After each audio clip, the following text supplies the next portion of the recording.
Welcome to the Genius Factory. Enjoy the video. You begin by opening the Xbox app and signing into your Microsoft account.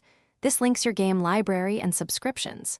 Next, connect a controller, Bluetooth or USB, and verify button responses so you don't interrupt gameplay. Once done, check your network. Aim for at least 15 Mbps and low latency. If you plan to stream, make sure your device is on the same high-quality Wi-Fi or wired network. These steps unlock immediate access and prevent basic connectivity. You now pick a game in the app and either install it or select Cloud Play. This choice affects download time and quality. If installing, choose an SSD path for faster load times. If streaming, adjust resolution and frame rate to match your bandwidth. Once configured, enable Game Pass or Remote Play from your console settings if you want to stream from home. Make sure auto updates are on so patches don't block your session. These choices balance quality and responsiveness.